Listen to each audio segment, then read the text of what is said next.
in role-playing settings, if you were there and had coped with the stench and the violence and all the usual stuff, one thing that might shock and surprise you is how corrupt, partial, and individualistic the structures of government or corporate or whatever else it is that's in power there. And there's a reason for this, but it's somewhat subtle. Basically, today, in our vast civilizations, we are, in historical terms, really, really good at solving coordination and agency problems.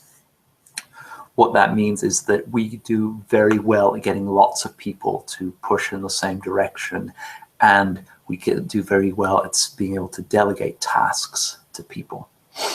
Now, so the pinnacle of this is the modern corporation or the modern bureaucratic government. Now, if you've ever worked in them or with them, you know how bad they are in practice, but this is nothing compared with how bad they were historically. Let's give an example. Nowadays, you appoint someone to be a governor of a province or something like that, the modern equivalent of that, a delegate, someone in charge of a country you've invaded maybe. Then you want to keep up an eye on them, make sure they're doing a good job. You have a lot of resources about this. You'll have news reports from the people on the ground. You'll have hundreds of people traveling back and forth, some of which will give you different views on what's going on, and you can get a pretty impartial view by collecting all this. There's a lot of accountancy going on. People are taking videos. You can basically trust people quite well to do a task because you can check up on them. And a lot of the corporate work and bureaucratic work works this way as well. People are moving vaguely in the same direction because you can check if they're doing that or not. And even for sort of quite subtle things, because we can measure so much, and we do. Now rewind all that. You're a king in a medieval world. You've got much more power than a president has today, at least nominally. But you don't have any of these tools. You are, let's say you're the king of England and Scotland. Do you have any clue, if you're in London, do you have any clue of anything much about Scotland? Okay, there's maps, but that doesn't tell you much. You have names of cities. Do you know how many people are in different places? Even just closer to home, even just out of London, anywhere you can't personally see. How many people are there? Are there street names? No. Street numbers? No. Is there continuous communication? No. People are not recording stories. There's not a huge amount of witnesses. There is basically very little that you know about what's going on in your entire empire.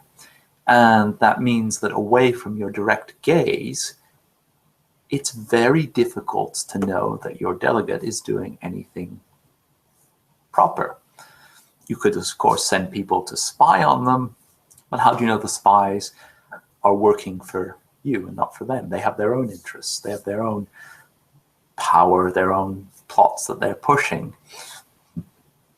Nobody is trustworthy because you just don't have, or very few people are trustworthy because you just don't have the sort of mass of witnesses and information that we have today, where it doesn't matter if one person is corrupt but now so what do you tend to do with that? Well, you don't micromanage.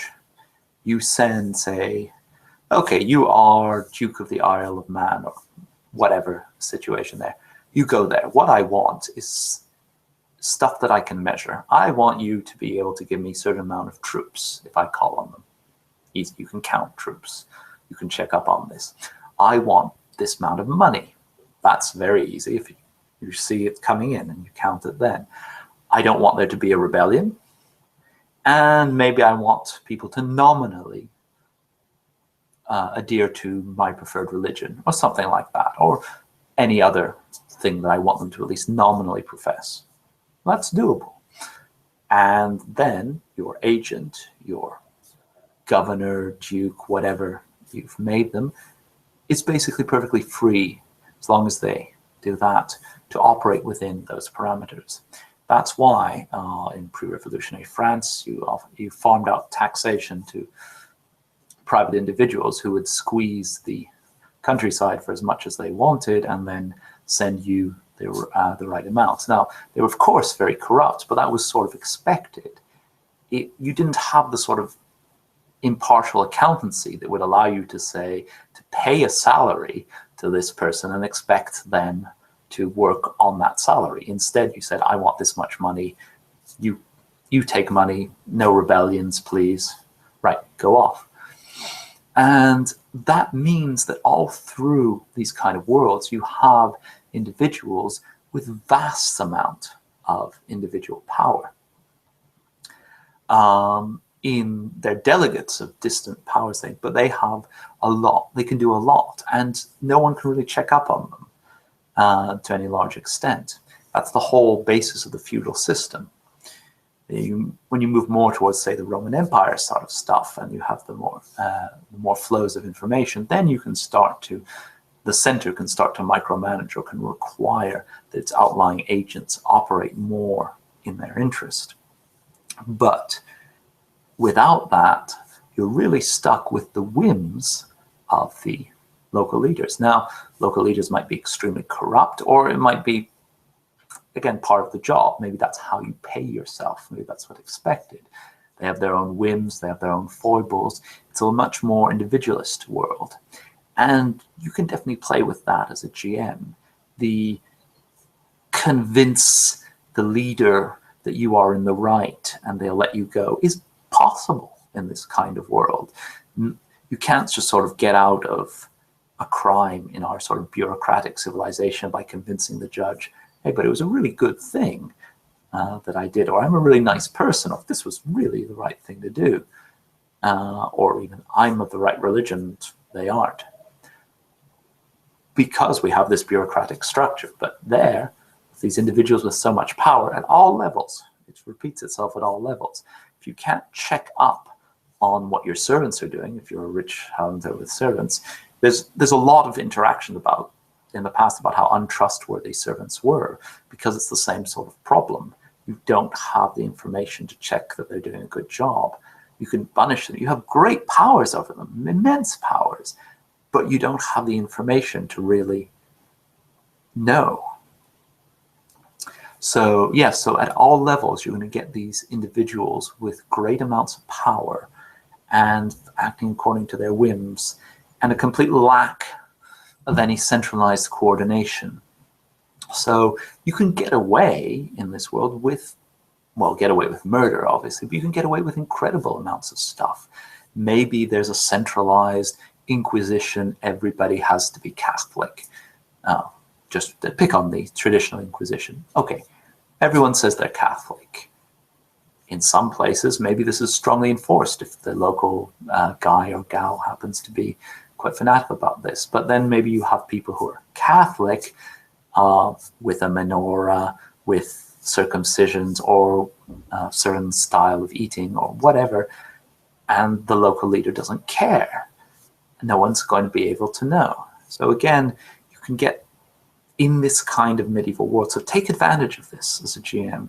Make sure that you can get this, as I say, corrupt but individualistic situations where so many different things can coexist within a nominally, even if you are in a religious fanatic civilization or country, let's say, religiously fanatical of one thing, you can have immense variations from place to place.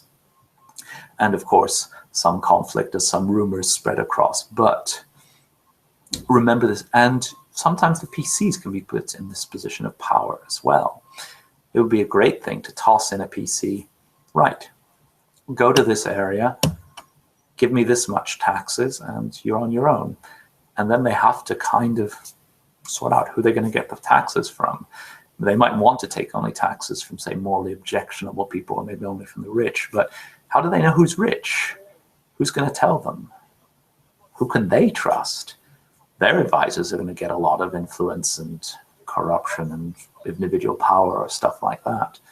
And this can lead to a lot of interactions, lots of really fun interactions. And people sort of saying, I can trust you, or thinking that they can or they can't. That basically, trust is very important and very hard to check in that kind of world. If you're in power, everybody is lying to you, or everyone has reason to lie to you, and it's very difficult to check up on this, and you have to operate in that world. If you're out in power, that's the kind of world you have to deal with.